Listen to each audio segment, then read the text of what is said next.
Ils forment le premier bloc. Et ce n'est pas un hasard. Ils font et défont l'actualité, ils analysent, ils jugent. Ils donnent les vraies réponses. C'est cela, oui. Le premier bloc. C'est sur Planète Hockey, la radio.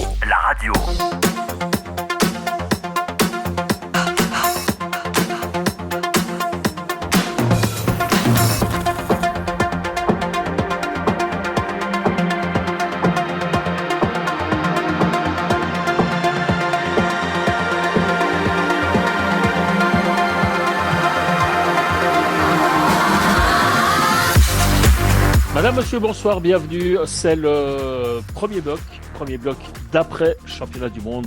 On en a des choses à vous dire, à vous raconter après cette finale sans doute un peu frustrante et cette défaite de l'équipe de Suisse 2-0 face à une Tchéquie qui dans l'ensemble, en tout cas c'est mon avis, mérite son titre mondial, en tout cas aussi sur la base du match d'hier. Mais on va en discuter avec Laurent Perroton et avec Christian Ponty. Bonsoir messieurs.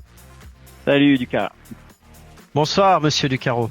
J'espère que vous êtes quand même bien remis de cette finale, comme je l'ai dit, un petit peu frustrante. On en parle très vite, mais on va suivre nos rubriques habituelles pour cette, on va dire, première émission d'après-saison, même si on ne doit pas exclure complètement la NHL, puisqu'on en a peut-être jusqu'à la mi-juin avec la NHL. Et il s'en passe encore des choses et on conclura l'émission d'ailleurs avec nos rondelles si Christian est toujours prêt à nous faire part de son savoir nord-américain. Alors on va commencer avec le numéro de maillot. Aujourd'hui c'est l'émission numéro 116, donc on va se concentrer sur le maillot numéro 16. Moi je n'en ai qu'un à vous proposer, je vous en parlerai tout à l'heure et si vous me connaissez bien, vous avez déjà deviné. On va laisser la parole à Christian Ponty. Ouais, alors numéro 16, bon, j'ai été faire un petit tour à NHL. Ce qui était surtout intéressant de voir, c'était que il y a un père et un fils qui ont joué avec le même numéro, c'est le Brett et Bobby Hull qui ont joué avec le numéro 16 en carrière. Après, il y a Henri Richter et Pat Lafontaine, ainsi que Michel Goulet qui a joué au Québec nordique. Donc ça, c'est pour les noms un peu connus, parce que c'est aussi un numéro bas, donc plutôt des anciens numéros. Après, dans le championnat suisse, je pense que Lolo allait en parler, c'est Fabien Hofer et Raphaël Diaz, qui sont des connus en Suisse. Je te laisse parler de celui que tu aimes et que tu adores, qui a joué un peu à Lausanne, surtout à Fribourg. Je sais très bien de qui tu vas parler. Et moi, je vais te parler d'un autre numéro 16 connu à Lausanne qui est suspendu, c'est Claude Friedrich, dit Frido, qui avait des mains incroyables et dont Réal Vincent disait « Oh, si tu donnes à boire autant n'importe quoi, il te dribble tout le monde, il est incroyable. » Et c'est vrai que c'était un super joueur, vraiment. Et puis il a fait la fameuse GDF, donc Friedrich à Lausanne, Frido, c'est quelqu'un d'important. Donc et pour les plus jeunes, GDF, donc Graton, Duby, Friedrich, ouais. Ok. Et artisan de la promotion 78 et les 2-3 saisons en Liga où ils étaient encore juste incroyables. Ok, alors moi je vais enchaîner si vous permettez, Laurent, puisque il m'a déjà un petit peu allumé. Mon numéro 16, évidemment, c'est celui de Jean Lussier, qui effectivement a été un petit peu à Lausanne en tant que joueur, mais également en tant qu'entraîneur. Et puis Jean Lussier surtout, qui a été la star offensive de Fribourg-Gotteron dans les belles années, un des pionniers véritablement de Fribourg-Gotteron, et Fribourg lui doit beaucoup. Et si je me permets encore de remettre en évidence Jean Lussier, c'est parce que s'il y a un numéro qui mériterait d'être retiré, c'est bien le sien. Et du côté de Fribourg, on semble continuer à vouloir faire la sourde oreille. C'est dommage. Je pense que Jean Lussier a toutes les caractéristiques nécessaires pour devenir un immortel du côté de la cité des Zeringen. Donc c'était donc mon numéro 16. À vous, Laurent Perroton.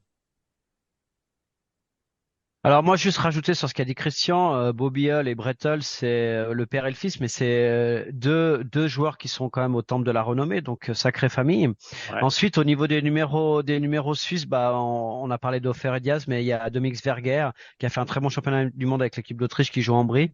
Joel Adigia qui a été un petit peu la déception, qui est pas gardé à Lugano. Et puis un jeune qui monte, qu'on espère voir se développer, Antoine Guignard qui joue à Genève. Donc voilà au niveau des numéros 16 dans le championnat suisse.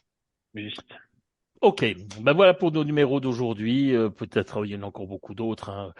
Sans doute que certains, comme ça arrive de temps en temps, nous feront également leurs propositions sur les différents réseaux sociaux. Mais enfin voilà, on s'est arrêté. On a déjà fait un large panorama des numéros 16, en tout cas, qui nous auront plu à nous au premier bloc. Alors, on va passer maintenant à nos casques d'or et casques de plomb. On va commencer avec Laurent Perroton, puisque Christian, vous avez démarré avec le numéro 16. Alors, casque d'or pour Laurent Perroton.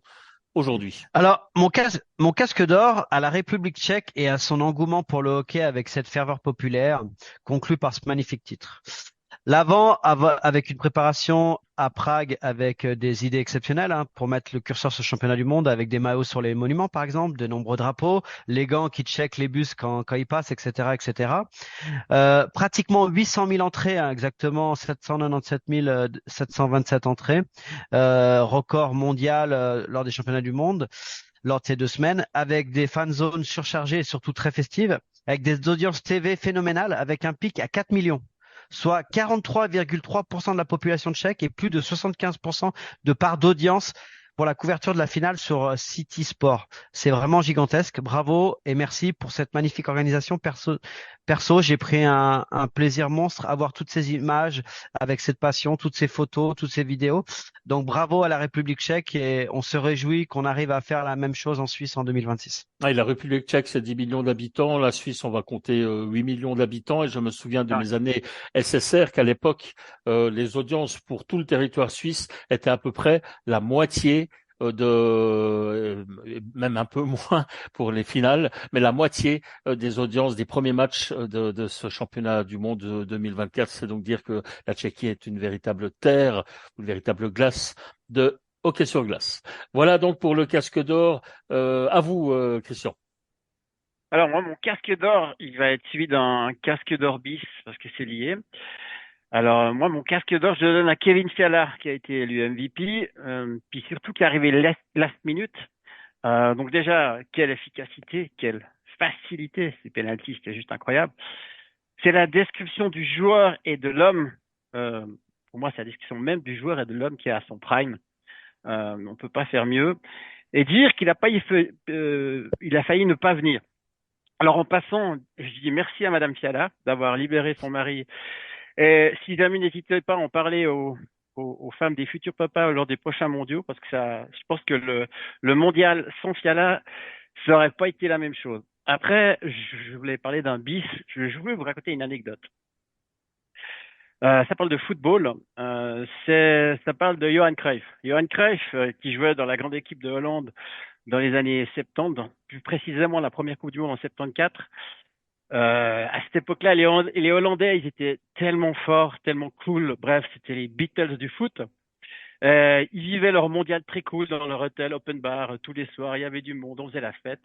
Et qu'est-ce qu'ils ont fait, les Allemands? Ils se sont rendus compte que c'était tellement incroyable de voir ces gars comme ça, que le soir avant la finale, ils ont débarqué un troupeau de jolies filles et ils ont fait la fête dans la piscine la moitié de la nuit.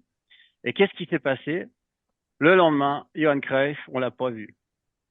Quelques années plus tard, on a appris que Cruyff, il a reçu un téléphone au milieu de la nuit à 1h du matin de sa femme, parce qu'il y a des gens qui lui ont informé que les Hollandais faisaient la fête dans la piscine. Donc c'est pour dire à quel point ils étaient forts et arrogants, ils étaient tellement. Et en fait, il a passé la moitié de la nuit à s'expliquer au téléphone avec sa femme en pleurs, et le lendemain, il a loupé sa finale. Il l'a avoué quelques années plus tard. Les conséquences de ça, c'est qu'en 1978, la Hollande, qui était toujours aussi forte, s'est retrouvée en Argentine. Et en fait, Cruyff n'était pas en Argentine au mondial, parce qu'officiellement, il était blessé. La légende urbaine dit aussi que Cruyff, sa femme lui a dit, si tu vas au mondial en Argentine, on divorce. Mmh. Pourquoi je dis ça? Parce que c'est très important d'avoir une femme qui est à côté de toi, qui est prête à te pousser, qui te fait confiance. Federer a vécu la même chose quand il a arrêté sa carrière. La première chose qu'il a dit, c'est j'aurais pu arrêter tellement avant, tu m'as jamais empêché de continuer à faire mon sport, etc., etc.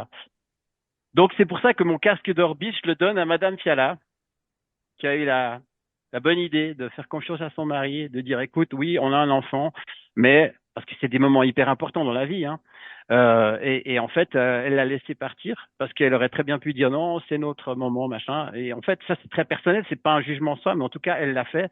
Et c'est pour ça que je donne mon casque d'or bis. Et moi, je connais un gars qui a plus de 50 ans, qui va aux mondiaux, qui s'entraîne énormément, qui va au mondial avec l'équipe de France. Et il a une femme très compréhensive. C'est juste pour dire que dans ces moments-là, les grands sportifs ont besoin d'avoir une femme à leur côté. Et Madame Fiala a très bien joué ce jeu-là. Comme Madame Perroton. Voilà. Elle est à côté, ça tombe bien. Elle Pas vous comme entend. Madame Cohen, Elle nous justement. entend. Non, mais c'est intéressant. C'est la de savoir- fête chez les Perrotons. est-ce que la Hollande, qui a perdu la finale en Argentine, qui était hyper forte, avec Cruyff sur le terrain, ils auraient gagné? On est en droit de se poser la question. Est-ce que la Suisse, Évidemment. est-ce que la Suisse aurait été aussi forte avec Fiala ou sans Fiala? Il y a toujours Ouais, plein bien de sûr. choses, plein de questions qui se posent avant une Voilà. compétition, aussi par rapport à ces équipes qui font de façon immanquable et sans doute exagérément la fête aussi à la veille d'un grand événement. Parfois, ça les transcende quand même d'avoir fait une nuit blanche. Et je me souviens que, par exemple, une des plus grandes performances, et là on parle en athlétisme, de Werner Günther, hein, notre spécialiste du poids, ben, il a battu ses premiers records après des nuits où il avait passé une nuit blanche à faire un petit peu la fête. Donc, en fait, je crois que Il était avec vous? ça, ben, alors ça, c'est une légende urbaine aussi. Enfin bon, Non, bref, mais après, toujours t'as est-il raison. que, ouais, absolument. Ça peut être Mais libérateur au niveau de la pression, ça c'est vrai. absolument, en fait, parfois l'explication ne se trouve pas forcément sur la glace ou sur le terrain de sport, mais bien dans l'entourage. Et c'est peut-être aussi ce qui Exactement. s'est passé avec Ben, vous savez, moi avec l'équipe de Suisse. j'ai vu un reportage sur l'équipe de France à la finale 98. Je pense que les 2 tiers des joueurs, ils se sont rendus compte qu'au milieu de la nuit, il n'y en a pas un qui dormait, quoi. Ils étaient. Ouais. Et puis du coup, ils se sont levés, ils ont joué à la PlayStation. Il y en a qui ont bu du cognac. Enfin, il y a un bon exemple aussi avec Boris Becker. Boris Becker, il avait tellement de pression à 18 ans qu'il explique qu'il prenait des somnifères pour dormir et comme ça marchait pas, il prenait une bière, un cognac, une bière, un cognac. Et puis la deuxième finale qu'il a joué, il a dit le premier set, il sentait plus ses mains, il sentait plus rien parce qu'il était encore endormi. Ouais, Pour dire ce qui s'est absolument. passé. Alors, moi, je vais vous parler de mon casque d'or. Évidemment, je me doutais bien que vous alliez me parler de tout ça. Moi, j'avais aussi envie de vous parler d'un Romagnosi qui a quasiment pleuré devant les caméras de la télévision suisse alémanique Juste. parce qu'il n'avait pas obtenu ce qu'il était venu chercher. Donc, du coup, je vais prendre mon casque d'or B. Et là, je vais sortir du championnat du monde, mais c'est juste quand même pour noter, et vous me connaissez, je suis toujours pour la promotion du hockey féminin. D'abord, alors déjà pour vous rappeler que la Suisse, que ce soit au niveau masculin et féminin, se trouve désormais au 5e rang mondial, que ce soit des deux côtés, ce qui est quand même assez remarquable. L'équipe suisse masculine, elle, a gagné 2 rangs. Mais je vous parle du hockey féminin parce que c'est une information qui passe quand même très inaperçue dans les médias, pardon, Alina. qui ne s'occupent pas vraiment de hockey au féminin. Ben, c'est effectivement Alina Muller qui a marqué un but importantissime cette nuit en prolongation, mais suite à une affaire rocambolesque dans les minutes qui ont précédé avec un but qui a été refusé à Minnesota pour une obstruction sur la gardienne. Enfin bref, ça a beaucoup sifflé dans la patinoire de Minnesota, mais toujours est-il que c'est Alina Muller qui a marqué le but qui permet à son équipe de Boston d'égaliser à 2-2 et d'obtenir un 5e match pour éventuellement se qualifier pour la finale de la PWHL, qui est donc la nouvelle ligue professionnelle féminine. Donc je voulais dire faire un petit coucou en casque d'or B à Alina Muller. Voilà. Casque de plomb, Laurent? Ouais, alors mon casque de plomb, moi, c'est aux distinctions individuelles décernées par les médias, l'IHF et le coaching staff. C'est très très bien, hein. Mais comme c'est vraiment la grande fête du hockey, j'aimerais que l'on mette en avant le sport collectif et qu'on mette en lumière les rôles de chacun tellement importants pour pouvoir gagner un titre ou se maintenir ou faire un quart de finale selon les nations et selon les objectifs. Exemple, le joueur le plus utile pour le coaching staff, par exemple, un joueur avec le meilleur leadership, le meilleur état d'esprit, des choses comme ça serait vraiment très très sympa. Le meilleur goalie et le meilleur défenseur, le meilleur attaquant, ça a été décerné par l'IHF et ça c'est ok pour moi. Après l'équipe des médias, elle est complètement juste, hein.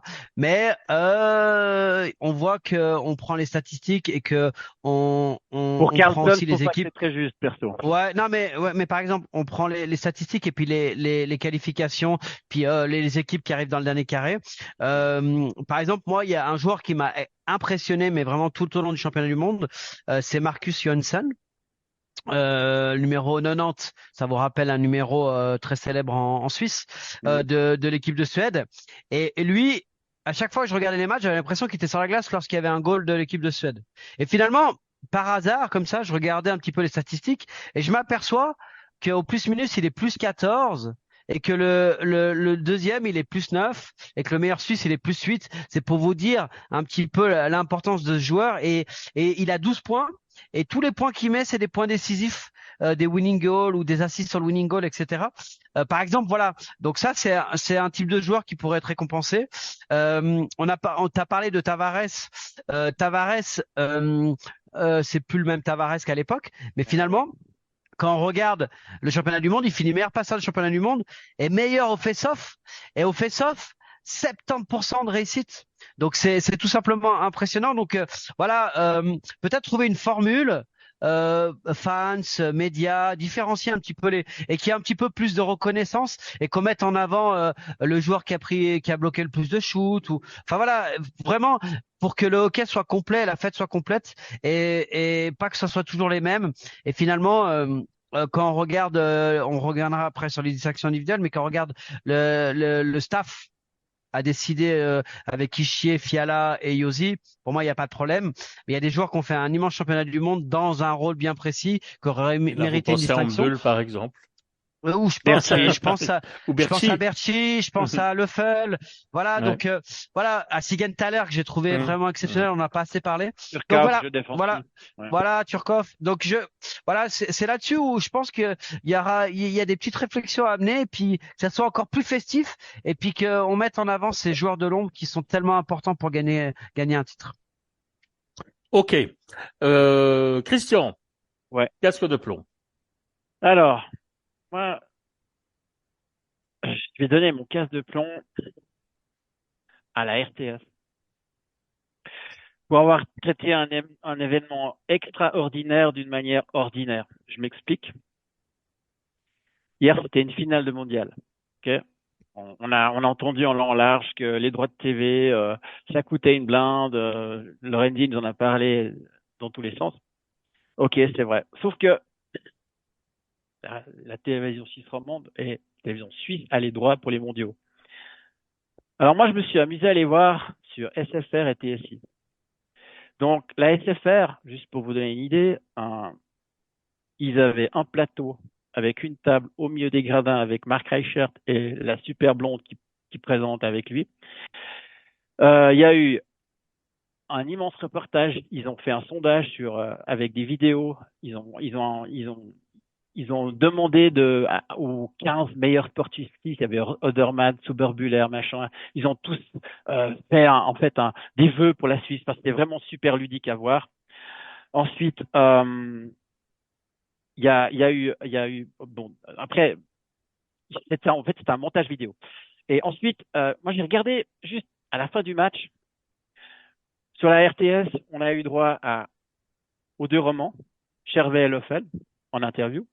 Ensuite, on nous a dit bon, toujours pas de Fitchy, toujours pas de Weibel, on va en rester là, on va pas pousser l'histoire. Ok.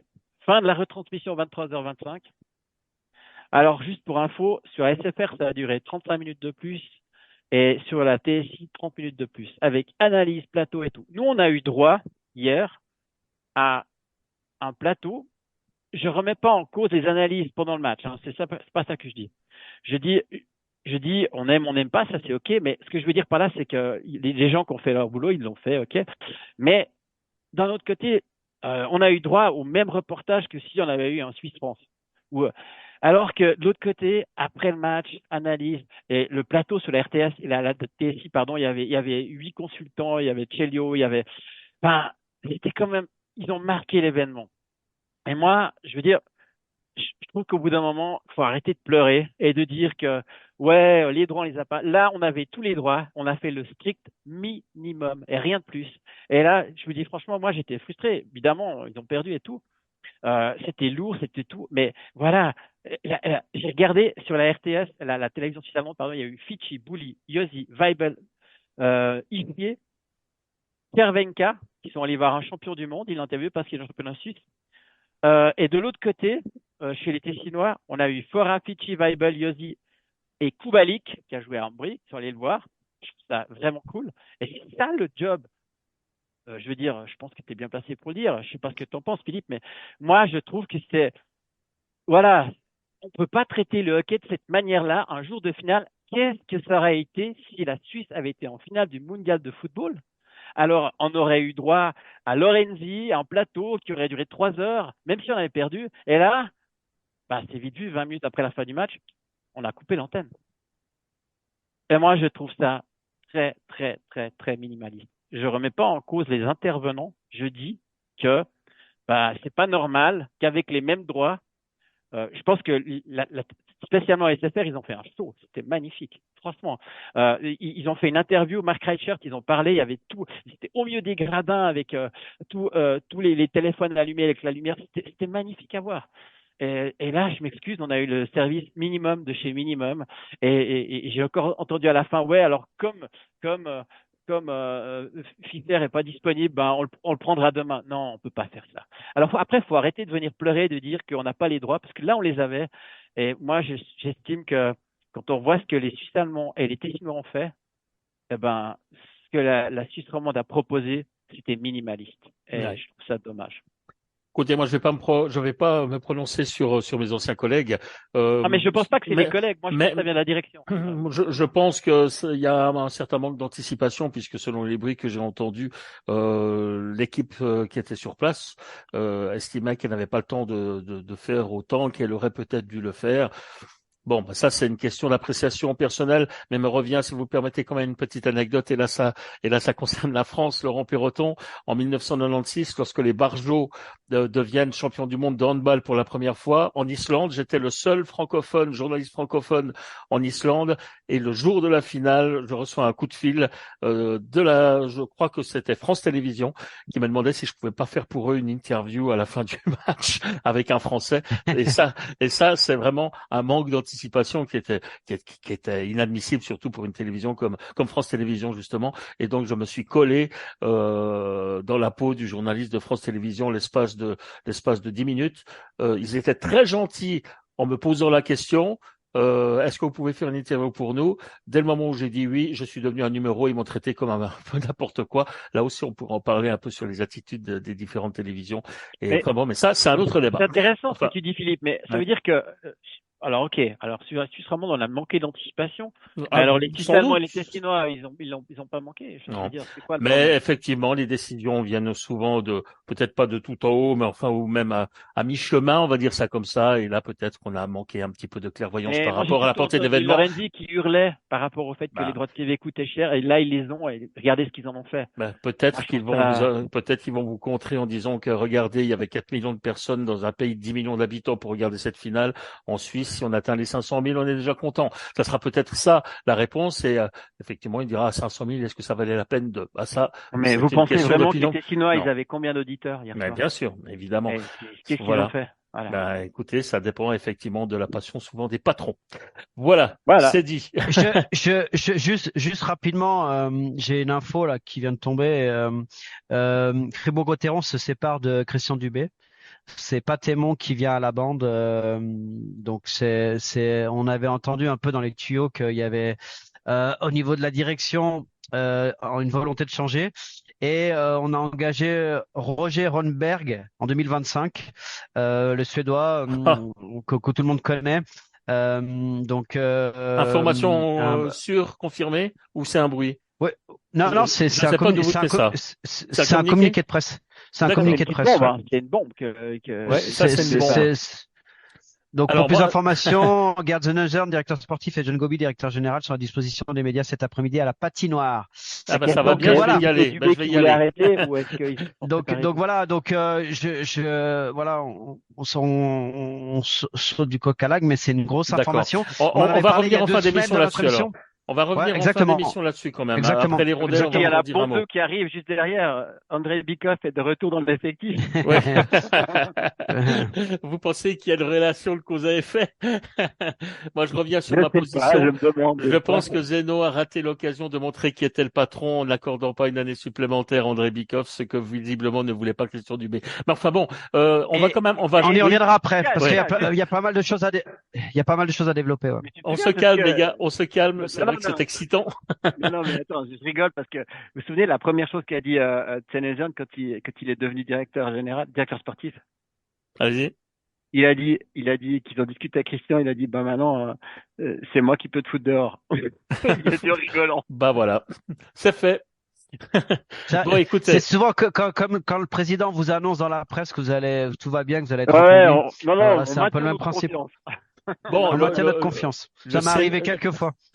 le scénario Patémon était de toute façon prévisible. Mais on en parle à la fin de l'émission. Ok. Donc c'est une grosse information effectivement, et on prendra le temps de l'évoquer. Alors on va jouer encore une fois carte sur table. Cette émission est enregistrée en début d'après-midi. On va le dire franchement, on l'enregistre maintenant, c'est 14h28. Après l'émission, je file évidemment à la patinoire où j'avais de toute façon un rendez-vous avec des responsables de la Ligue Suisse de hockey sur glace. Donc voilà, ça permettra peut-être de ramener quelque Non, chose mais pour une à part future ça, émission. ça serait intéressant de voir si le fils de Christian Dubé part en Ligue junior majeure, parce qu'il a toujours C'est dit qu'il possible. suivrait son fils. On C'est verra. possible, exactement. Bien, nous parlerons de ça tout à l'heure. Du coup, moi, j'avais un casque de plomb, alors je vais faire un peu plus court.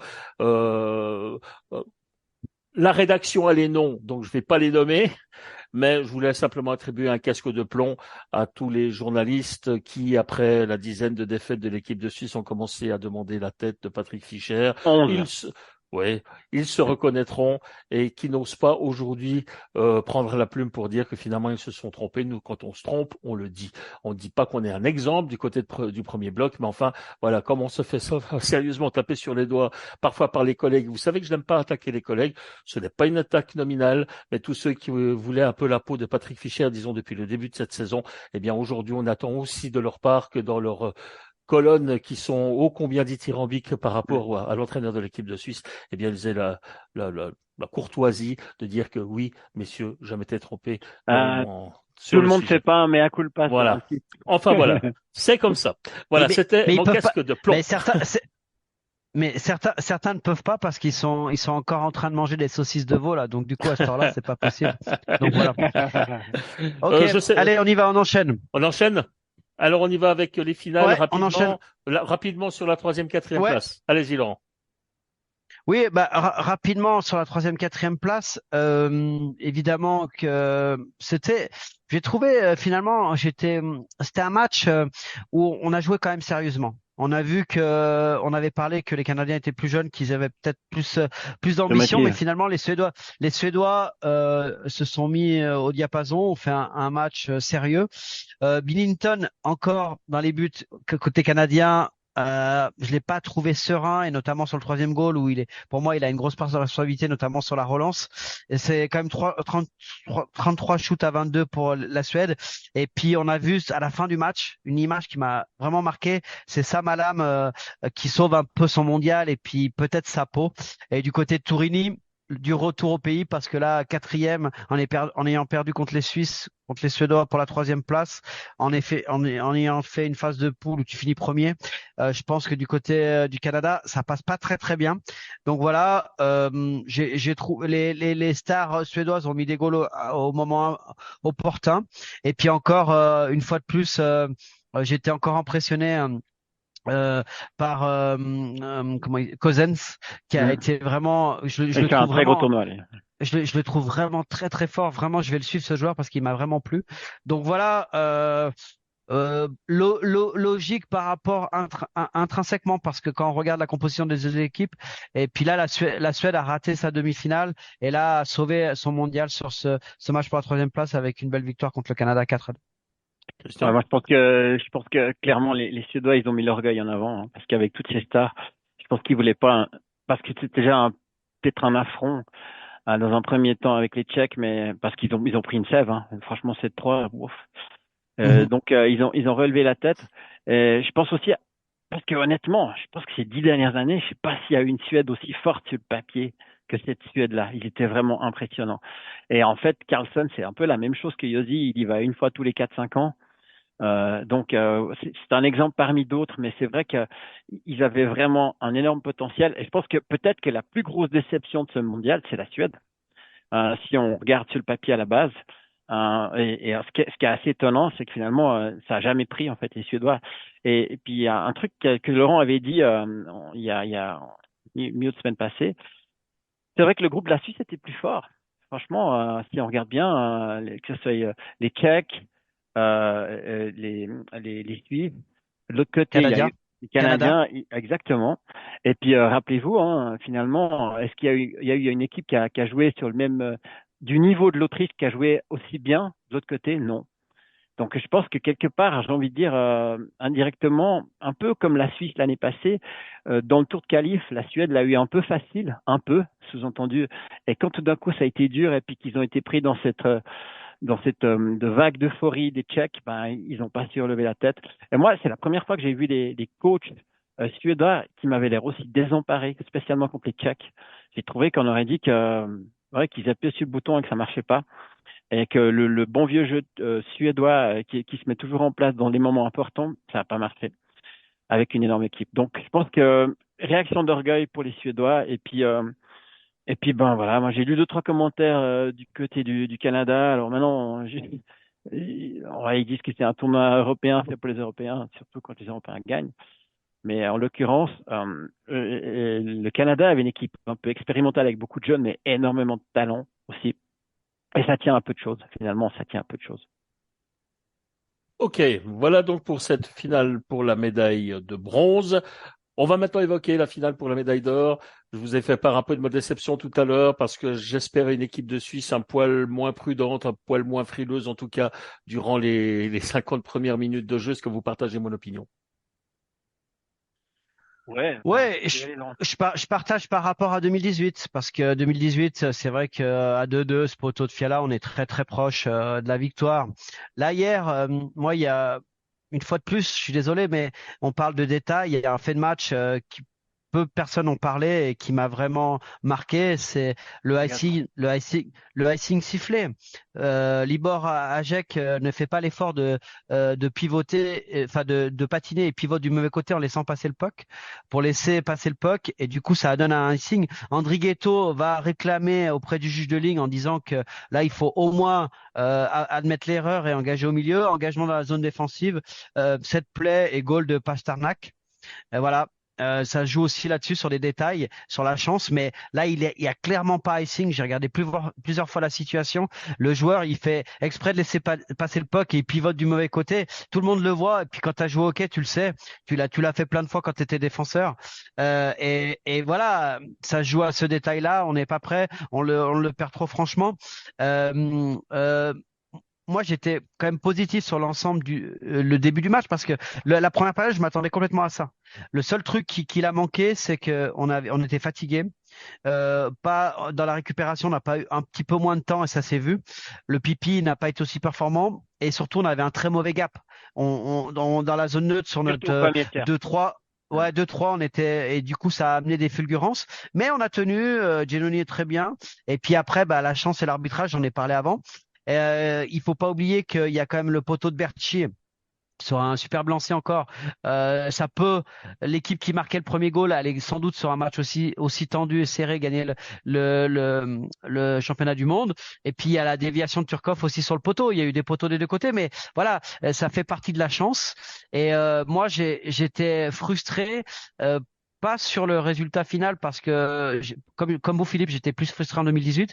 Par contre, frustré sur encore une fois un arbitre qui comprend pas le hockey, un juge de ligne qui voit pas cette situation, qui doit aller voir le head en disant je me suis trompé, on engage au milieu parce que ça se joue à des petits détails, notamment sur les phases arrêtées et ou sur des pénalités. On a vu la pénalité du défenseur tchèque qui dégage au-dessus. Ils ont discuté un moment et elle était juste. Donc il faut être très très précis dans ce genre de match. Et là, moi c'est ça qui me frustre le plus, c'est d'avoir ce goal de Pasternak sur une situation arrêtée alors qu'il n'y a pas icing, qu'on aurait pu changer de ligne, etc. Donc voilà un petit peu dans le match-up, comme on avait le dernier changement. S'il n'y avait pas eu icing, on pouvait peut-être changer sur l'engagement. Voilà un petit peu ma vision de la finale. Ouais. Bon, Ouais, Christian. ouais, je vais rallonger. En fait, moi aussi, premier tiers, moi j'ai trouvé que en zone neutre, on était un peu trop passif au sens, on avait trop de gap du coup, on n'a pas filtré aussi bien qu'on aurait pu faire. Alors, ça n'a pas eu de conséquences, mais c'est vrai que souvent, les Tchèques arrivaient en vitesse, alors qu'en théorie, cette zone neutre, elle est là pour freiner les gars, et ça a moyennement marché. Ils se sont très bien adaptés après au deuxième tiers. Le pipi suisse n'a pas marché, mais celui des Tchèques non plus. Donc ça, c'est dommage parce qu'il y a vraiment eu des occasions. Moi aussi, j'ai relevé le poteau de Berti, puis après, ben, effectivement, ce gameplay, parce qu'ils ont avoué clairement que c'était un gameplay qu'ils entraînaient régulièrement. Enfin, j'ai vu ça parce que c'est, Ouais, il est très connu ouais, celui-là. ouais, Les lits exactement, opposés qui remontent et voilà, tout, voilà. sur son coup fort. Et puis moi, je vais quand même, Passmark, il a un point, le gars. Il met le winning goal. Il a un point. Pasternak, quoi. Pasternak, il a un point, Mm. il met le winning goal. Ouais, Et ouais. il a été C'est une nul pendant. grande star mondiale. C'est En ça. fait, il Mais est en fait, arrivé il y a une semaine et c'est vrai que ses premières prestations n'ont pas été très il convaincantes. était nul, Mais il voilà, backcheckait la pas. star est là Voilà, quand il le c'est faut. ça. Ben, c'est juste pour dire qu'il gagne sur un élément extrêmement talentueux. Et en fait, le gars, il a mis même pas un assist, il met un goal. Mais il met le goal qui fait gagner la Tchéquie, quoi. C'est juste un truc de fou. Donc, encore une fois, on peut voir aussi l'importance, exactement comme pour la Suisse, de ces joueurs de NHL qui viennent, mais ça dépend dans quel état d'esprit ils viennent. Mais là, en l'occurrence, Pasternak, c'est lui qui fait gagner la Tchéquie parce que c'est le winning, hein, clairement. Et puis quand on voit comme c'était compliqué, moi j'ai juste un regret, c'est vis-à-vis de la fin de match des Suisses. Je regrette juste qu'ils n'aient pas joué comme ça un peu plus vite, parce que tout d'un coup, Mais évidemment, ils pouvaient mais pas. je Ils sais, pouvaient pas. je sais. Ils étaient fatigués. Mais Ils étaient dominés. Moi, je crois que c'est je suis l'énergie du d'accord. désespoir. Moi, le problème, c'est que, alors, on revient toujours aux mêmes choses, mais moi, finalement, j'aurais préféré que la Suisse perde 4-2 en mettant 2 goals avec une cage vide.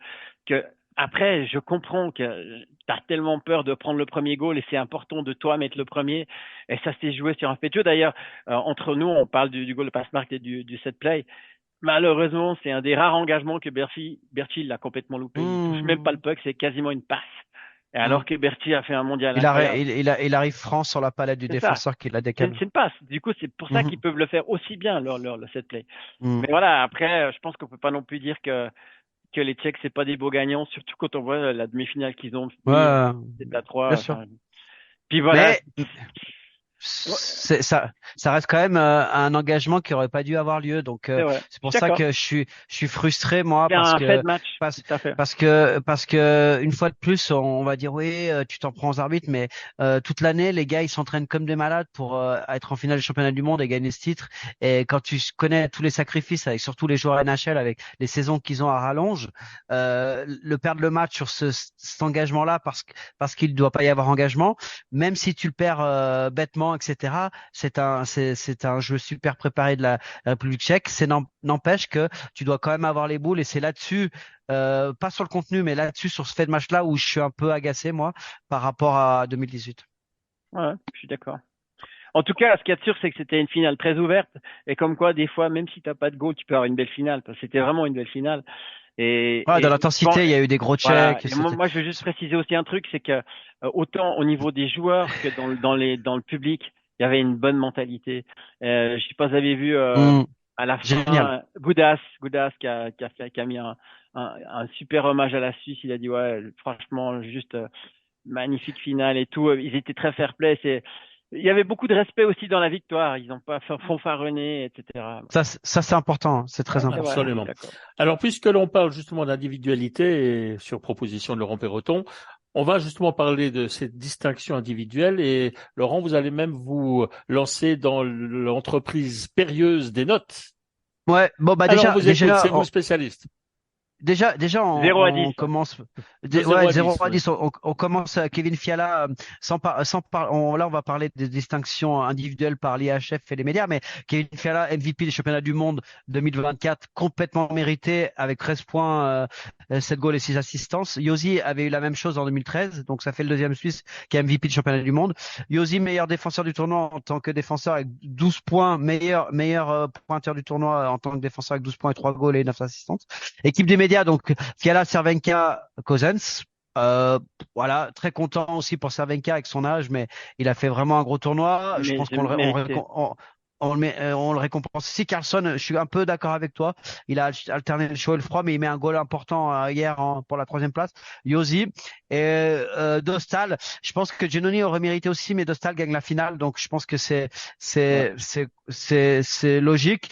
Ensuite, la direction du tournoi a mis meilleur gardien Dostal, Josi et Fiala une fois de plus. Et puis au niveau de l'équipe suisse, on a choisi Josi, Fiala, Ischier. Donc voilà. Maintenant, sur les notes individuelles, Giannoni, 94,08% d'arrêt. Moi, je lui ai mis 9,5 sur 10. Pourquoi pas 10? Parce qu'il n'a pas malheureusement pas gagné la finale. Mais vraiment, peut-être le meilleur tournoi depuis que je le suis, c'est un de mes gardiens préférés dans le monde. Et Lolo, Mais si je peux me peut-être permettre, tu sais, par ouais, rapport à ça, moi j'ai mis 10 parce que sans lui, on n'allait pas en finale. ouais, voilà. Alors moi, je le mets 9,5 parce qu'il l'a pas gagné malheureusement, mais voilà. Après, Philippe, je continue. Oui, allez-y. Schmid, Moi, alors Schmid, les notes, c'est pour vous. Moi, je ne me prononce pas. ok. Bah, écoute, Schmid, Lolo, si tu veux annoncer tes notes, moi j'annonce les gammes derrière qu'on compare si c'est OK oh, pour toi. ok. Schmid, 94,59% d'arrêt. Je lui ai mis 8 sur 10. Prometteur et de mieux en mieux au cours du tournoi. Ah, moi j'ai mis 7,5, mais en fait, j'ai mis, il a été très hésitant au début, puis tout d'un coup, ce fameux arrêt contre l'Autriche qui a quand même changé pas mal de choses. Et je pense aussi que lui, il était hésitant parce que c'était aussi ses débuts, donc je pense qu'il Mhm. en devenir. Ok. Alors Berra, 66,67% d'arrêt. Il n'a pas beaucoup joué, un peu blessé, mais voilà, pas dedans. Je lui ai mis 5 sur 10 sur le peu de temps qu'il a joué et complètement d'accord dans les choix du sélectionneur de le mettre en tribune par rapport à Giannoni et Schmid. Ouais, moi j'ai mis 6 et j'ai mis blessé probablement, et puis Fischer a fait ce qu'il fallait. C'est exactement ça. Ok. Ok. Berchi, donc 4 points, plus 7, je lui ai mis 9 sur 10. Vraiment, le couteau suisse, une des révélations aussi du tournoi. Sans doute son meilleur tournoi. Il avait été très bon l'année dernière, mais je l'ai trouvé encore plus constant cette année. Encore une bonne marge de progression. Vraiment très impressionné par sa vitesse. Ouais, bah alors moi j'ai mis 9,5, même chose, mais surtout moi j'ai mis clairement un gars qui pourrait très bien jouer en NHL. Pour moi, il a prouvé là. Ok, on continue avec Ambul, donc 5 points, un plus-minus 0. Moi, je lui ai mis 8 sur 10 aussi parce que il a été constant sur le tournoi. Le poids des ans, certes, il est un petit peu moins rapide qu'avant, mais il est toujours très très lucide et je l'ai trouvé, par exemple, hier sur le deuxième power play, il varie un petit peu le jeu, il va derrière la cage, il fait cette passe à Niederreiter qui aurait mérité ce goal-là et du coup, toujours intéressant et il finit quand même avec 5 points en étant entre 13e attaquant, etc. C'est vraiment remarquable comme performance, donc je lui ai mis 8 sur 10. Moi j'ai mis 9 sur 10 parce que qui s'attendait à un mondial comme ça? Il y en a qui pensaient qu'il serait même pas 13e ou autre. Et puis surtout, moi ce que j'ai adoré, c'est encore hier, il se prend une méga boîte, il se fait tancer par Goudas. Il se relève comme si de rien n'était, le gars. C'est ça. Poids des ans, ça Guerrier. n'existe pas. Ouais, c'est ça. Moi, c'est juste par rapport à, je l'attendais pas aussi haut. Je pensais qu'il serait bon, mais pas à ce point-là. Voilà. 9 sur 10. Ok. Ok. Teller, 2 points, plus 3. Il a fait le job qu'on attendait de lui avec sa ligne de Zug. Je lui ai mis 7. 7 sur 10, satisfaisant. Il a fait exactement ce qu'on attendait de lui. Donc, j'ai trouvé un tournoi intéressant aussi. Alors moi, j'ai mis 8 parce que pour sa constance défensive, comme tout son bloc, simplement. Ok. Après, Ischier, 11 points, plus 6, je lui ai mis 9 sur 10. Un peu moins en vue hier, il est très bien défensivement, mais offensivement, c'est là peut-être qu'on aurait eu besoin des grandes stars NHL sur un exploit individuel. Malheureusement, dans la tactique et dans la puissance physique des Tchèques, il a pas réussi aussi bien, autant défensivement, il a été très bon, offensivement, il a pas réussi à créer un décalage ou à créer un exploit individuel, donc c'est pour ça que je lui mets 9 sur 10. Alors moi, j'ai mis 9,5 parce que simplement, il n'a pas marqué en finale. Que s'il ne marque pas en finale, on a peu de chances de gagner. Et ça, c'est Mhm, malheureusement confirmé. exactement. Yaguer, 2 points, commençait le championnat du monde, il a eu beaucoup de responsabilités. Euh, il n'a pas vraiment pris sa chance. Je pense que ça viendra plus tard. Il a énormément de possibilités. Vous savez que j'aime beaucoup ce joueur. Et du coup, j'étais un petit peu déçu parce que moi, je m'attendais à ce qu'il arrive à exploser là, comme sa saison avec le Lausanne Hockey Club. Il y a des joueurs qui mettent un peu plus de temps à éclore. Donc, je lui ai mis 6 sur 10 sur l'ensemble du tournoi. Moi, j'ai mis 7 sur 10, mais je pense qu'il a subi une pression. Je pense que ça n'a pas été simple pour lui de jouer avec des gars comme avec des gars comme André Ghetto, tout ça. Et je pense lui, alors, il a fait des bons matchs entre guillemets les petites équipes. Et après, il s'est un peu étiolé avec le temps, mais je crois qu'il faut pas oublier qu'il sortait d'énormes playoffs. Et il est jeune. Et moi, je pense qu'il a capitalisé sur ce tournoi. Ok. Après, je suis parti sur Fiala, donc 13 points, plus 6. Fiala, il a des matchs en moins et il finit à un point du top score du championnat du monde, MVP du championnat du monde. Je lui ai mis 10 sur 10. Vraiment la classe mondiale, vraiment impressionnant par sa vitesse d'exécution et son shoot. Donc vraiment pour moi le joueur, le facteur X de l'équipe de Suisse sur ce mondial. Ouais, 10 sur 10, la confiance, la confiance, la confiance. Comme il est confiant, comme il ose tout. Mais pour moi, c'est vraiment, je veux dire ce que j'expliquais avant, mais c'est vrai pour moi, c'est vraiment la définition du gars qui est à son prime. Je sais pas si un jour Fiala sera encore plus fort que ce qu'il est maintenant. C'est ça que je veux dire. Ok. Après Niederreiter, 7 points plus 5. Moi, je lui ai mis 7,5 sur 10 parce que je trouve qu'il a fait un excellent travail avec sa ligne. Simplement, il n'a pas mis des goals décisifs comme il a pu faire les précédentes années. Et ça a manqué, notamment dans la finale. Vous me Ça permettez un aurait petit pu, commentaire? Je me ouais, permets juste oui. d'intervenir, juste pour dire que peut-être que s'il n'a pas été aussi décisif, c'est parce qu'il n'avait pas le rôle de leader qu'a pris cette année Fiala.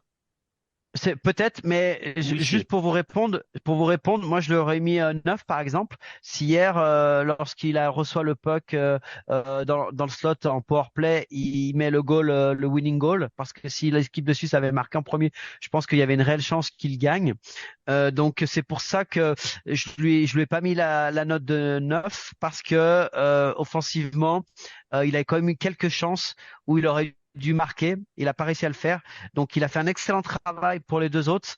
Mais voilà, j'étais un petit peu déçu offensivement de sa prestation sur l'ensemble du tournoi. Alors moi j'ai mis un 8 à Niederreiter, mais pour les mêmes raisons. Et je pense que en fait finalement Niederreiter il a fait les mêmes mondiaux qu'à Winnipeg, c'est-à-dire qu'il a fait une bonne saison d'un point de vue physique, jeu devant le goal, bumper, tout ça. Mais il l'a pas assez souvent mis au fond. Parce que finalement, il y a deux joueurs qui sont très forts à ce niveau-là, voire trois, mais en tout cas deux. Pour moi, il y a Ishii qui est toujours devant les goals et qui souvent met des goals de raccro et tout, et Nino. Et je pense que en général, sur un tournoi comme ça, surtout à partir des quarts demi, il est capable d'en mettre un ou deux. Et c'est vrai qu'hier, son jeu physique, il était précieux, mais voilà, il a juste pas réussi à la mettre au fond. Et en fait, c'est toute la différence. Si tu mets un goal, important, regardez Pastermark, s'il met pas un goal hier soir, bah, il met zéro goal et peut-être qu'il perd un zéro et on n'en parle pas. Et là, il le met. Ouais, Lui, il le c'est le met. flop du tournoi, ouais, Voilà, c'est ça. exactement. Exactement. Kourachev, 2 points, aligné au départ avec beaucoup de temps de jeu. Ça s'est étiolé et le sélectionneur l'a mis en tribune et a finalement fini 13e en finale. Moi, je lui ai mis 5 sur 10. Très déçu du son volume de jeu. Très déçu. Bon, on savait que défensivement, c'est très compliqué. Il finit moins 44 en NHL cette année. Et puis, avec l'expérience et puis dans la ligue dans laquelle il joue, il aurait dû amener plus. Pour moi, c'est vraiment la grosse déception de l'équipe de Suisse par rapport intrinsèquement à ce qu'on attendait. Donc, je lui ai mis 5 sur 10. Mhm. Bon, alors moi, j'étais un peu plus gentil, j'ai mis 6, mais c'est vrai que, alors moi, j'ai bien aimé son penalty contre les Tchèques. Mais à part ça, j'avoue, moi, ce qui ressort, et c'est pour ça que je parle tout le temps de ces plus-minus et son moins 40 et quelques avec Chicago, c'est qu'on voit que c'est un gars qui a pas eu beaucoup de pression pendant la saison NHL. Et t'as beau jouer à NHL, suivant où tu joues, tu peux jouer beaucoup plus relax que même si tu joues à Montréal et puis que t'es pas censé faire les playoffs, t'as de la pression. À Chicago, ils ont foutu la paix, il était avec Connor Bedard. J'ai envie de dire, il s'en fait plaisir parce que quand tu mets autant de goals qu'il a mis, mais t'as un moins 40 et quelques, ça veut dire qu'on t'a pas trop embêté ce jeu défensif. Et là, on a exigé quelque chose de lui. On l'a vraiment pris avec un statut de joueur NHL. Il l'a pas confirmé et il l'a payé. Je pense que le choix de le faire jouer la finale, il était quand même logique parce que effectivement, tu peux avoir un joker et suivant comment ton point de vue offensif, il peut t'aider. Mais pour moi, c'est la déception pour moi de ce mondial de la Suisse. Ok, on continue avec Simeone. Donc lui, 2 points plus 3. C'est dans l'ensemble de sa ligne de Zug. Ils ont fait leur travail. Pour moi, c'est satisfaisant. C'est 7 sur 10. Ils ont fait leur travail offensif. J'aurais mis la note de 8 pour les trois. S'ils avaient, comme je l'avais dit dans la précédente émission, j'aurais voulu que le troisième ou quatrième bloc marque un goal pour débloquer la situation. C'est souvent ce qui arrive dans les grandes finales. Ça n'a pas été le cas. C'est pour ça que j'ai mis 7 sur 10. Ouais, alors moi j'ai mis un peu plus, j'ai mis 8, mais pour les mêmes raisons que toi, sauf que j'ai trouvé que par exemple cette ligne a été très importante contre le Canada d'un point de vue défensif. Parce que des fois c'est vrai, bien sûr que le facteur X c'est qu'effectivement une ligne dont tu attends un jeu défensif, tout d'un coup ils te mettent un goal important, et c'est l'histoire du lapin du chapeau. Ils l'ont pas fait, mais par contre, encore une fois, et c'est comme pour Giannoni, c'est pour ça que je donnais 10, c'est que finalement ils ont tellement bien joué défensivement que ça a aussi permis à la Suisse d'aller en finale. Et ça c'est valable pour tout le bloc pour moi. Ok. Après, Chervet, donc 2 points plus 2. Bah voilà, je lui ai mis 7 sur 10 parce que j'adore ce joueur, il a fait son travail, mais ça n'a pas été ses meilleurs championnats du monde. Et du coup, pareil, Tristan, souvent lors de ses meilleures prestations avec l'équipe de Suisse, a mis des goals importants. Là, ça n'a pas été le cas. Et par contre, il a travaillé comme un fou. Il a fait son job qu'il fait habituellement. Mais voilà, un petit peu en dessous des standards de certains championnats du monde. Donc c'est pour ça que je lui ai pas mis la note de 8, je lui ai mis 7. Ouais, alors moi j'ai mis 7,5, mais en fait c'est marrant parce que moi, parce qu'on sait tous que Chervais, son atout principal, c'est son jeu physique. Et à ce niveau-là, je l'ai trouvé presque un peu émoussé à un moment donné, et je l'ai trouvé surtout orphelin de Noah Rudd. Parce que quand ils jouaient ensemble, ce duo, ils étaient juste incroyables. Parce que tu en avais deux qui envoyaient des patates. Et alors, je dis pas qu'il était trop seul, mais voilà, pour moi, il est très complémentaire avec le jeu d'un Noah Rudd qui est fonceur et tout. Et voilà, le problème aussi, c'est que ce genre de joueur très physique, ben, quand les années passent, quand tu es juste un tout petit peu moins physique, ça se complique. Et moi, j'ai trouvé que, alors, il a toujours un super état d'esprit. Dans les duels, il était bon. Mais en général, pendant les mondiaux, Stervé, à un moment donné, il met toujours une grosse boîte. Il envoie un gros signal. Et cette année, on l'a pas vu. J'ai juste trouvé que c'était inhabituel pour lui. Ok. Herzog, donc je lui ai mis donc 1 point plus 4, je lui ai mis 7 sur 10 comme l'ensemble de son trio. Donc très content satisfaisant de ce qu'ils ont fait, de ce qu'on attendait. Simplement, un poil plus de production offensive aurait mérité la note de 8, c'est pour ça que j'ai mis 7. Ouais, ben moi j'ai mis 8 pour les mêmes raisons que tu viens de dire, et surtout j'ai mis 8 à toute la ligne parce que j'estime que leur travail défensif il a été très payant, spécialement contre le Canada. Ok, après Turkov plus 4, plus minus 0. Je lui ai mis 8 sur 10. Pourquoi? Parce que c'est une note sur l'ensemble des championnats du monde. Et il a eu un début de championnat du monde très difficile. Après, il a trouvé son rôle. Et puis avec ses coéquipiers de sa ligne, qui ont été très bons, il est monté crescendo. Et il a prouvé aussi que on peut avoir un œil sur lui au niveau des scouts NHL parce que je l'ai trouvé vraiment très solide physiquement. Donc 8 sur 10, pareil. J'aurais pu mettre 9, mais je l'ai pas mis par rapport à la production offensive ou par rapport à la saison qu'il venait de vivre en National League. J'attendais un peu plus de goals de sa part. Il a pas eu le même rôle. Et après, il a eu un rôle plus important offensivement. Il a fait le travail, mais voilà, pour avoir la note de 9, il aurait fallu mettre un ou deux goals importants dans les quarts demi-finale. Ouais, alors moi j'ai mis 8,5, mais pour les mêmes raisons, j'ai trouvé un peu timide au début parce que c'est comme s'il était pas impressionné, mais les joueurs de NHL prenaient de la place. Il faut pas oublier qu'au début, Jäger a joué au centre, et j'aurais été très curieux de savoir le mondial qu'il aurait fait s'il avait joué dès le début sur le deuxième bloc avec André Ghetto, parce que je pense que sa production offensive aurait été meilleure. Et puis ce qui est juste un peu dommage, c'est que moi j'ai l'impression qu'il avait un élan incroyable avec ce qu'il venait de faire en championnat, et que tout d'un coup on l'a mis dans un rôle beaucoup plus défensif, comme le Turkov qu'on avait lors des mondiaux précédents, où c'était automatiquement un joueur de quatrième bloc. Et il a prouvé cette année que c'est bien plus qu'un joueur de quatrième bloc. Et il n'a pas été tout de suite utilisé sur une ligne offensive. J'aurais bien voulu qu'il soit directement sur le deuxième bloc. Moi, je lui mets 8,5. Ok, As, donc bah, longtemps blessé, 1 point plus 2. Voilà, il est revenu au jeu, il a toujours sa vitesse, etc. Timide, satisfaisant, il a fait son job, 7 sur 10, mais pas plus parce que voilà, il n'a pas créé des choses extraordinaires, il n'a pas fait d'erreurs, il a gagné des engagements importants, mais voilà, on a senti que voilà, peut-être qu'il était à un moment à court de compétition, mais voilà, c'était pas du grand as. Alors moi, j'étais un peu plus généreux, j'ai mis 8, mais parce qu'il faut pas oublier qu'il a fait une semaine au lit. Il était vraiment pas bien. Et puis après, il y a aussi un truc, c'est que quand il est revenu, il a tout de suite poussé Kourachev en dehors du line-up. Et ça prouve bien que je pense que le coach, il se rend bien compte que son expérience était très importante. C'est pas forcément, il n'a pas été forcément flamboyant, mais moi je trouve qu'il a un jeu hyper responsable. Et à un moment donné, pour la Suisse, il a été précieux. D'ailleurs, quand il est revenu, il a tout de suite rejoué. Il n'a pas eu une espèce de nouvelle période probatoire. Je te mets pas. Donc moi j'ai mis 8. On a fait à peu Ok, près le André tour. Ghetto. Ouais. Non, il reste André Ghetto qu'on n'a pas noté, donc 3 points, moins 1. Moi, je lui ai mis 7 sur 10 parce que offensivement, ben, il a souffert de la comparaison avec Fiala. Il a souffert physiquement contre les grosses nations comme les Tchèques, contre les Allemands. Il a souffert aussi contre les Canadiens. Et voilà, on sait que c'est un joueur qui fait aussi des différences sur le power play. On a beaucoup joué avec le premier power play, il n'était pas sur la première unité. Donc voilà, il a fait un championnat du monde satisfaisant, mais on est en droit d'attendre un peu plus offensivement d'André Ghetto. Ouais, exactement. Moi, j'ai mis 7,5, mais bon, après, il a mis un penalty hyper précieux contre les Canadiens. C'était vraiment important. Mais moi, j'ai trouvé qu'en guillemets, il était un peu à l'inverse de Fiala. Il était un peu trop collectif. Il a un super shoot, mais il veut tout le temps passer. Alors que c'est marrant, dans le temps, il voulait tout le temps shooter. Et je trouve que, pour moi, il a pas assez tenté son shoot. Et d'ailleurs, il faut bien voir une chose, c'est qu'en playoff avec Zurich aussi, il a été beaucoup plus passeur que buteur. Et moi, je pense qu'avec le shoot qu'il a, il doit shooter plus. Et son penalty, c'est un bon exemple. Pour moi, j'ai trouvé que voilà. On fait vite les défenseurs. Ouais. Koukan, moi j'ai mis 3 points plus 4, 8 sur 10.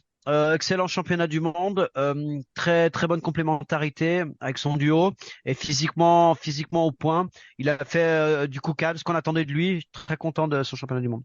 Ouais, pareil, Koukan 8 aussi, mais moi, j'aimerais juste qu'il shoot un peu plus d'une manière décisive parce qu'il a eu fait avec. J'ai l'impression que quand il shoot, c'est jamais pour marquer. C'est ça qui m'embête. Par contre, il est très responsable, il joue bien, physiquement, il fait son job. Et puis en plus, je crois que c'est un très bon coéquipier. Young, donc plus 2, il a fait quelques apparitions. Prometteur, je lui ai mis 7 sur 10. Je l'ai trouvé très intéressant dans le jeu défensif et dans l'intensité physique qu'il a mis. Donc vraiment très étonné de ses prestations au niveau international. Ouais, moi, j'ai un peu marqué Young discipliné quand on lui a demandé d'aller sur la glace et il a fait son job. C'est pour ça qu'on en Ok, avait besoin. ok. Gloser, donc un goal important, plus 4. Moi, je lui ai mis 9 sur 10. Vraiment, on sait qu'il a des grosses qualités techniques, de vista, etc. Par contre, moi, il m'a impressionné encore sur le niveau physique au niveau international et il a plié des joueurs vraiment de grande classe mondiale. Il s'est fait aussi démonter hier un petit peu, ça a cassé le plexi. Mais voilà, il va au combat et malgré sa petite taille pour le niveau international, il a prouvé qu'il peut peut-être avoir une chance de jouer un jour en NHL. Et je lui ai Ouais, mis moi, 9 sur 10. voilà, moi, j'ai mis 9 sur 10 aussi. Puis j'ai surtout marqué que Gloser, je pense que pour beaucoup de scouts, etc., dans la continuité de sa saison et où il a explosé aussi au niveau en club, j'ai trouvé qu'il avait un mental incroyable. Et surtout, j'ai l'impression qu'il existe par rapport aux scouts en NHL encore plus parce que finalement, si on regarde, il y a des joueurs qui ont fait des très bonnes saisons en club, puis tout d'un coup, qu'ils arrivent au mondial, il faut confirmer. Et c'est pas toujours facile, à l'exemple de Turcauf, hein, qui était un stratosphérique en championnat, et là, il était moins fort. Tandis que Glauser, lui, il était bon au mondial autant. Et en plus, faut pas oublier qu'il jouait dans une ligne où il y avait quasiment 4 attaquants, parce que quand tu joues avec Yossi, ça attaque beaucoup. Donc, il a joué un rôle physique sans être non plus un Golgoth énorme. Et il a peur de rien. Moi, j'aime beaucoup. Fora, donc un point plus 2. Il a fait son job défensif, l'intensité physique. Par contre, avec le puck en grande difficulté, beaucoup d'erreurs de transmission, de décision aussi. Je lui ai mis 6,5 sur 10. Un mondial, je dirais moyen.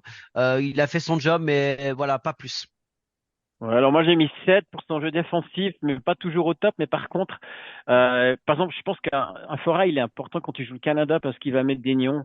Et puis devant les goals, il brasse. Après, ouais, il est pas toujours au top, mais je crois aussi que faut pas qu'on oublie une chose. On parle toujours de vivre ensemble. Je pense que Fora, c'est un super bon mec. Et c'est pas pour rien qu'il est systématiquement pris par Fischer. Marty, je lui ai donc 0 point plus 1. Je lui ai mis un demi-point de plus que Fora parce que je l'ai trouvé meilleur dans les décisions avec le puck. Intéressant physiquement, il a fait complètement son job. 7 sur 10, c'est ce qu'on attendait de lui. Il a fait un bon championnat du monde. Ouais, moi j'ai mis 8 aussi, et bon contre les nations physiques, c'est-à-dire les Tchèques, les Canadiens. Et c'est pour ça qu'on l'attendait, hein. Lui, il aime pas trop justement, on l'a vu avec le championnat suisse, quand ça bouge vite et tout. Mais par contre, quand c'est gros, il répond présent. Et en plus, je trouve qu'il est assez calme. J'ai trouvé globalement, il a aussi fait un bon mondial. Ouais. Lofel, 7 points, ses meilleures statistiques au championnat du monde, 9 sur 10, vraiment constant au cours du tournoi. Il a trouvé ses marques, il a fait son job offensif et vraiment plein de dynamisme, plein de joie. Il a pris beaucoup de plaisir et très content pour lui de le voir à ce niveau. Ouais, alors moi j'ai mis 9 aussi, et je l'ai mis euh, efficace et élégant. Je trouve que c'est un élégant droitier. Il a toujours une passe très propre, avec des shoots très propres. Et en fait, il est excellent à la passe. Regardez le nombre de fois qu'il remise des pucks et puis qu'il y a des goals sur le power play. Il a un excellent timing. Moi, je trouve que pour moi, Löffel, il a fait son meilleur championnat du monde. Après, il reste les deux joueurs NHL. Donc, Josi, 12 points. Je lui ai mis 9 sur 10. Pareil, comme Ischier. Voilà, j'aurais attendu un exploit individuel pour avoir la note de 10. Et dans les standards, on estimait qu'il pouvait faire un peu plus, mais il a fait un excellent championnat du monde, meilleur scoreur des défenseurs au championnat du monde. C'est pas rien. Il est dans l'équipe type du championnat du monde, mais voilà, en finale, il n'a pas réussi à faire la décision. Alors moi, c'est presque la même chose, 9,5, pas 10 parce qu'il a pas marqué en finale. Et en fait, c'est Ok. tout con, mais voilà, c'est des détails, ça fait tout. Et on finit avec Ok. Et puis, Siegenthaler. Siegenthaler, donc 4 points, plus 4, plus 8, pardon, c'est Yossi qui est plus 4. Moi, j'ai mis 9 sur 10. Moi, j'ai adoré le championnat du monde de Siegenthaler. Et je peux vous dire que Koukan devait être content de jouer avec lui. Tous ceux qui ont joué avec lui quand ça a tourné dans les recrutations, c'est très intéressant. Il paye pas de mine, mais il est très, très efficace. C'est un monstre physique. Et franchement, maintenant, c'est un patron. On voit qu'il joue en NHL et j'étais vraiment impressionné par son championnat du monde, donc je lui ai mis 9 sur 10. Moi, j'ai mis 9 aussi pour les mêmes raisons, c'est que j'ai trouvé qu'il était capable de jouer sur le même registre, sur le même niveau qu'il jouait avec les New Jersey. C'est un défenseur défensif, mais en même temps, il a une très bonne première passe. Et puis, moi, je trouve qu'il a une qualité que j'aime bien, c'est qu'il joue défensif, il joue dur, mais il prend très peu de pénalités. Et typiquement, quand des équipes comme le Canada, c'est vraiment important. Et il a été précieux. Voilà. Voilà pour cette litanie de notes intéressantes, des notes assez élevées finalement. Alors moi, je me pose quand même une question, et ça sera notre conclusion concernant ce championnat du monde. Quand on voit quand même ces notes élevées de la part de l'équipe de Suisse, qu'est-ce que la Tchéquie avait de plus? Parce que si on reprend le même procédé d'analyse que vous faites avec les joueurs suisses, j'ai l'impression que l'équipe de Suisse, globalement, aurait peut-être même plus de points que les joueurs tchèques. Alors, qu'est-ce qui a fait la différence? Pastermark. Ouais, voilà, un set play, une Classe passe mondiale. magnifique, un shoot magnifique, voilà, classe mondiale. C'est ce qu'on aurait attendu de certains joueurs NHL, parce que ça finit quand même quatrième du championnat du monde au niveau d'efficacité scoring avec 11,78, c'est bien. Troisième power play avec 28,57, donc c'est très très bien. Le box play a été déficient, mais hier soir ça n'a pas fait la différence. Mais ouais, hier soir c'était le premier goal et un goal de classe mondiale par un joueur qui est reconnu mondialement. Donc c'est ce qui a fait la différence. Le gardien Ouais, tchèque. ouais, le gardien du côté tchèque a été très bon. Je l'ai trouvé vraiment, pour son jeune âge, 23 ans, j'ai trouvé vraiment aussi très serein. Un peu comme Genoni, il captait les pucks, on sentait qu'il était, et même quand il y avait des pucks un peu, il avait un peu de réussite. Donc voilà, ça s'est joué à pas grand-chose. Vous l'avez dit, Philippe, on passe au 5e rang mondial, donc ça, au niveau du ranking, c'est très important, notamment lorsque tu À brasses égalité les avec les poules. Tchèques. À égalité avec les Tchèques. Exactement. Et puis, voilà, une 3e médaille d'argent. J'espère être encore de ce monde pour voir un jour l'équipe de Suisse gagner le championnat du monde. Mais voilà, ça a fait 2013, 2018, 2024. Voilà, j'espère qu'on arrivera à avoir déjà au JO une équipe très très compétitive, et puis peut-être pour 2026 avec les championnats du monde en Suisse, avoir une équipe et gagner comme a fait les Tchèques. C'est ce que je souhaite à l'équipe de Suisse à C'est domicile. pas facile. Vous savez que de l'histoire, la Tchéquie est la 5e équipe, c'est le 5e tournoi qui est remporté par l'équipe recevante. Donc c'est très difficile de s'imposer aussi à la maison. Et quand on connaît les problèmes un peu psychologiques des Suisses dans les moments cruciaux. Ouais, mais ils ont un avantage, c'est qu'ils l'ont vécu. Ils ont vu les Tchèques gagner à domicile, donc ils savent comment il faut faire. Bon, ben messieurs, on a donc rajouté en fin d'émission une thématique, donc on va vite passer sur les rondelles, et puis ensuite on reviendra sur l'information du jour, l'autre information du jour, qui est évidemment le remplacement de Christian Dubé par Patrick Aymon, mais de façon intérimaire. C'est énorme. C'est énorme. On en parle quand même pendant quelques instants, on aura le temps ensuite d'y réfléchir et d'en reparler dans la prochaine émission. Alors, les rondelles avec Christian Ponty. Alors, déjà, je vais quand même revenir sur une chose que tu as parlé tout à l'heure. Je voulais parler justement d'Alina Muller quand même, parce que je veux juste aller un peu plus dans le détail de ce que tu as dit avant. Ce qu'il faut savoir, c'est que la PWHL, c'est l'équivalent de la NHL chez les femmes. C'est la première saison. C'est une ligue officiellement professionnelle. Et la finale, ça se passe en best of five, donc au meilleur des 5, entre Boston et Minnesota. Et hier soir, il y avait 2-1 dans la série pour Minnesota. Et effectivement, lors de la deuxième prolongation, Minnesota marque. Et en fait, les casques, tout vole en l'air, la finale, ils sont champions, blablabla. Il y a de quoi vous déconcentrer. Hein. Stop, on remet tout au milieu. L'arbitre annonce que faute sur le gardien, pas de goal. Alors, on remet les casques, les émotions retombent, blablabla. 1 minute après, goal de Alina Muller. Alors, ça s'appelle péter l'ambiance. donc, sous les sifflets. Alors là, ouais, c'était pire que quand Tchéquie. Ce qui est juste incroyable, c'est que déjà, émotionnellement, faut te remettre, mais en plus, l'énergie que ça donne à Boston est derrière Alina Muller à 7 mètres du goal, elle met une lucarne magnifique, boum.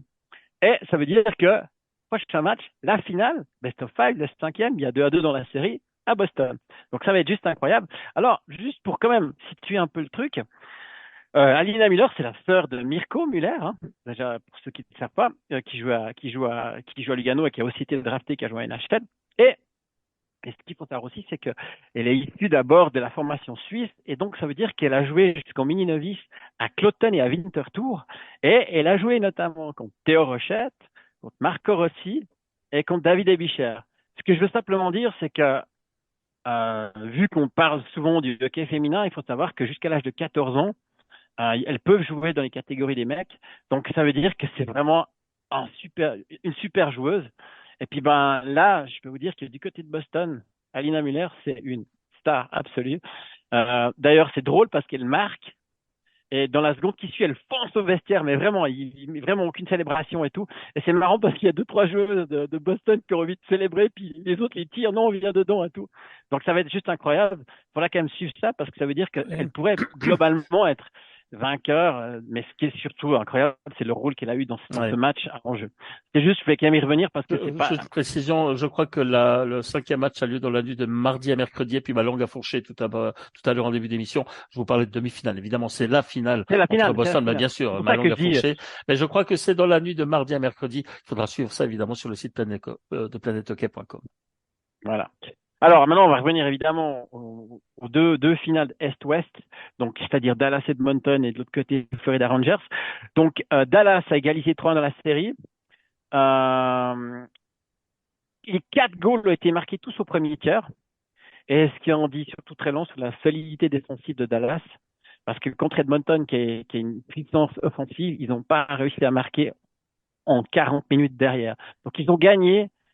Je dis ça parce qu'on a dit vraiment que Dallas, c'était vraiment l'équipe la plus complète, offensive, défensive, gardien, versus Edmonton qui a une grosse offensive, un gardien Skinner qui est pas toujours 100%.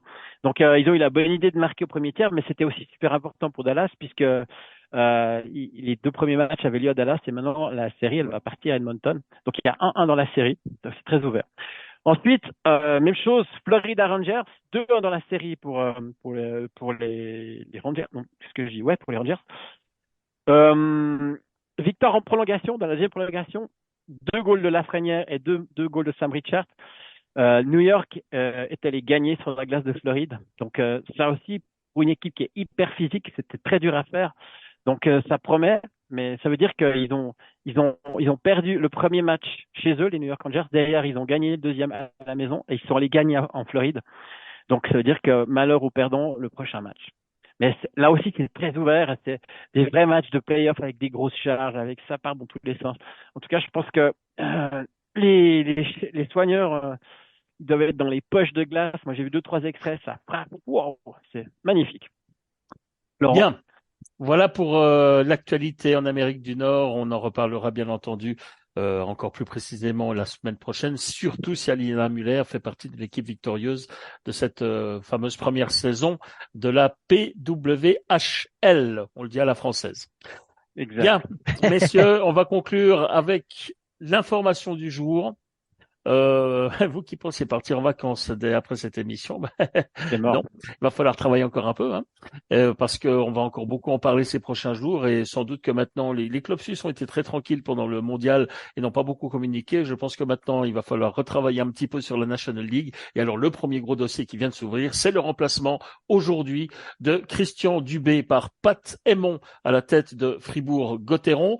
Pat Émon à titre intérimaire sur une saison, puisque si l'on en croit le communiqué de Fribourg-Gotteron, pour la saison 2025-26, eh bien c'est l'entraîneur actuel de Frölunda, Roger Rönnberg, qui est quand même une pointure, qui sera l'entraîneur de Fribourg. Justement, aujourd'hui, on parlait justement dans les médias suédois de Rönnberg en disant, allez, il reste encore une saison en Suède et puis ensuite il ira ailleurs, mais personne n'a envisagé de le voir débarquer à Fribourg-Gotteron. Ben c'est fait. Donc votre réaction, messieurs, un peu à chaud, puisqu'on n'a pas eu vraiment le temps de la réflexion. Laurent. Bah, la réaction à chaud, on avait parlé il y a 3 semaines, hein. C'était dans les tuyaux que il y avait des échos, il y avait du vent. Il y avait des forts vents du côté de Fribourg avec la Renault, enfin le licenciement non, le licenciement de Christian Dubé puisqu'il avait un contrat valable encore. Et moi, juste la chose qui me pose problème, comme souvent avec Fribourg, vous savez que c'est un club que j'apprécie, j'ai beaucoup aimé leur saison régulière, mais j'ai l'impression que c'est du bricolage. Euh, Vous êtes marié, vous divorcez, votre ami, vous lui dites, voilà, ma femme va pas très bien, mon ex-femme, tu t'en occupes une année, puis dans une année, il y a le voisin qui va venir prendre la suite. Non, voilà. Et puis qu'est-ce qui se passe après? C'est-à-dire que dans la tête des joueurs, évidemment, quand je dis bricolage, c'est un aspect financier. C'est-à-dire qu'il y a un contrat à payer à Christian Dubé, Patémon est déjà sous contrat, donc ça permet de finir l'année Christian Dubé sous contrat avec Patémon comme principal, et puis après, bah, tu peux engager un entraîneur-chef avec tes finances. Mais pour Patémon, je trouve que c'est pas terrible. Non mais imaginons qu'il soit exceptionnel, qu'il gagne la Spengler, qu'il gagne le titre de champion suisse et qu'il gagne la Coupe d'Europe. Vous faites Oui, quoi? bien sûr, mais le problème, c'est que vous avez sur le marché, Rönnberg, à partir de 2025-26, un Rönnberg qui est une excellente solution sans doute. ouais. Vous voulez pas laisser passer l'occasion, donc du coup, bah, vous prenez les devants. Mais c'est vrai que ça va être compliqué de vous savez comprendre comme, que vous savez Rönnberg prenne la place de Patémon, qui restera vraisemblablement oui. assistant à ce moment-là. Ouais, mais vous savez comme ça va vite dans le hockey et aussi dans la chance que vous pouvez avoir en tant qu'entraîneur. C'est-à-dire que il y a une part de chance, hein. Faut être là au bon moment. On en a souvent parlé dans cette émission.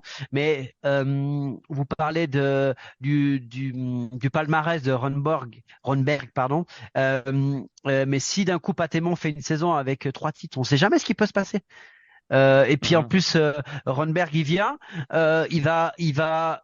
on fait du neuf avec du vieux, c'est-à-dire que il va prendre la place. C'est un petit peu ce qui s'est passé. Christian Dubé, directeur sportif, avec Zen Ozen, assistant, qui devient son chef et lui qui revient un simple coach. Et puis là, on met l'assistant comme principal. Mais après, quand il y a le nouveau coach qui va arriver, il va redevenir assistant. Et vous êtes entraîneur principal, vous arrivez de l'étranger, vous avez l'entraîneur assistant qui a été entraîneur principal. C'est pas très sain tout ça. Ouais. Je suis Ben, ça désolé. sera le fruit d'une profonde réflexion et on vous fera encore part de nos réflexions. Allez-y, Christian Ponty. Bon, moi, première chose, je suis pas totalement surpris. Moi, j'ai l'impression qu'il y avait une usure avec Dubé et que, à quelque part, je suis pas persuadé que toutes les décisions sportives qui ont été prises ces 12 derniers mois, c'était une décision commune. C'était souvent les choix de Dubé. Et moi, j'ai l'impression que, je sais que quand tu es entraîneur, puis que tu sens que les joueurs, ils sont un peu moins avec toi, ils jouent un peu moins avec toi, tu le sens. Et je serais même pas étonné que Dubé ait dit à Gerd, écoute, voilà, parce que moi, j'ai l'impression qu'il y avait pas mal de frustration sur bah, évidemment, quand tu vas sortir en playoff comme ça, c'était un peu compliqué. Et tu sais, t'as coaché, tu sais, hein, c'est dur. L'usure, c'est dur de lutter là contre. C'est très dur, Ouais, bien c'est sûr. très très dur. Et ça fait pas de Dubé un mauvais coach. C'est un coach Non, émotif. Et en fait, les coachs émotifs, eh ben, c'est usant. voilà. Et puis quand tu es dans le haut, tu es dans le très haut. Quand tu es dans le bas, tu es très très bas. Et le tout, c'est de jamais être trop bas ou trop haut. Et moi, je pense qu'ils avaient simplement fait leur temps, quoi. Et c'est très compliqué parce qu'en plus, il y avait un affect incroyable. On voyait bien que Senozerne et puis et Dubé, il s'apprécie. Puis même quand on a fait les interviews avec le président Weber, on sent qu'il y a un gros affect avec Dubé. Mais je pense que voilà, c'est la fin d'histoire. Je me réjouis de voir ce que Dubé va déclarer. Je ne sais pas les raisons exactes, si c'est lui qui a dit je pars ou C'est peut-être familial, hein. Voilà, c'est pour ça que je posais la question, parce qu'il l'a ouvertement dit. Il a dit il y a une année en arrière, il a dit, je ne sais pas si je serai encore longtemps coach, parce que si mon fils a les chances de jouer en Ligue junior majeure pour son développement, je le suivrai. Donc c'est Oui, ça aussi. mais Christian, dans le communiqué, c'est quand même après analyse. Ouais. Le directeur sportif, la direction et le conseil d'administration du HF Fribourg-Gotteron SA ont décidé de débuter un nouveau cycle. Donc, lorsque tu fais une déclaration comme ça veut dire que c'est toi qui as pris cette décision et non l'entraîneur. Autrement, tu fais pas cette déclaration. Donc voilà, c'est là-dessus où et il n'y a pas le fameux mot d'un commun accord. Voilà, et puis moi je pense que Dubé est très intelligent aussi, hein, dans le management et tout. Il a peut-être senti une usure et puis il est peut-être pas allé contre cette décision. Il a encore un contrat. Bon voilà, hein, c'est un contrat qui est signé, c'est des contrats à durée déterminée, ça fait partie de la loi. Donc on lui doit une année de contrat. Mais voilà, après voilà. Patémon, quand il est venu à Fribourg, on savait que c'était une éventualité. C'est une suite logique, mais la suite. Ronberg, je suis très content, hein. Je veux dire, Frolunda, moi je regarde tout le temps la Ligue des Champions et j'adore comment il joue, donc je suis très content d'avoir un entraîneur de ce standing qui arrive là. Mais c'est juste que, encore une fois, on met ce gars-là, mais tu fais juste une année. Enfin voilà, et pour Patémon, c'est une situation délicate. Alors ça t'enlève de la pression parce que tu sais qu'en fin d'année, mais imaginons qu'il casse la baraque, compliqué, hein. Ouais, bon après. Par exemple, tu vois, typiquement, peut-être que cette manière de faire, d'annoncer Renberg, c'est aussi dire, en fait, ça va rien nous coûter de plus, puisqu'effectivement, tu vas payer Dubé, mais au moins, tu t'amènes personne d'autre, et puis ta masse salariale, elle reste la même, quoi. C'est ça. Et puis après, on ne sait pas, est-ce qu'il y a dans les interviews des joueurs, du bricolage, quoi. Voilà, c'est ça. Mais est-ce que, aussi, avec les interviews des joueurs, ils n'ont pas dit, oui, moi, non, mais sans doute. Voilà. Sans doute, il y a beaucoup de coachs, de joueurs qui étaient usés par le système du B. Ouais, ça c'est sûr. C'est ça, exact. Eh ben, messieurs, voilà encore une information qui va faire beaucoup jaser, j'imagine, pendant encore quelques heures, voire quelques jours du côté de Fribourg. D'ici là, on se sera retrouvés, ce sera mardi prochain pour la 117e édition de ce premier bloc. Merci en tout cas. Le temps passe, le temps passe. Et d'ailleurs, mardi prochain, on va nommer notre équipe du mois de mai. Exactement. On en a déjà beaucoup parlé, je crois, aujourd'hui, mais enfin, on reparlera quand même encore de tout ça. On pourrait peut-être y inclure la NHL. Hein. Je ne sais pas. Inclure la NHL, inclure les championnats du monde. Donc, voilà, ça fait exactement. Les championnats suisses, mondiaux et absolument. Bref, merci messieurs d'avoir encore une fois participé à cette émission. Le hockey sur glace, c'est bien. Le hockey sur place, ça sera mieux à partir du mois d'août. Puisqu'on commencera avec le tournoi de la Vallée de Joux. Après, il y aura Yverdon. Ouais, exactement. Mais il y aura encore pas mal de préparation sur glace avant. Déjà, ça débute, un début de la glace début août, pour la plupart des formations. Fin juillet, ouais. On ira leur faire un petit coucou de temps en temps. Également en salle de force pendant le mois de juillet. Maintenant, les joueurs, ils ont quand même le droit d'avoir un petit peu de repos, même si certains clubs ont déjà repris à fond, notamment Ambri Piotta a été la première équipe à reprendre, ça doit faire maintenant déjà une semaine ou deux. Bien aussi, je crois. Enfin bref, ça bosse déjà très dur pour la saison 2024-25. Merci messieurs, vive le hockey. On reprend Suisse et puis Romand. On va reprendre ce slogan-là. Non, on reste chez nous. Ouais. Vive le hockey Romand. Bon, maintenant libérez-moi parce que je veux vite filer du côté de la BCF Arena pour voir ce qui s'y passe réellement. Merci. Suivez-nous sur Planète. Passez le bonjour à Christian. Oui, on va essayer. Toujours dire bonjour quand il y a des questions. Ouais, on pourra pas le dire à Patémon puisque Patémon en ce moment il est au Canada. Enfin voilà, bref. Merci messieurs d'avoir participé à cette émission. On se retrouve donc la semaine prochaine. Excellente fin de journée à toutes et à tous, vous auditrices et auditeurs. Et même si le hockey ne tient plus le haut de l'affiche pendant quelques petites semaines, vous avez raison, c'est le plus beau sport du monde. Continuez à nous suivre. Bye bye. Bye bye. Bye bye. Bye bye.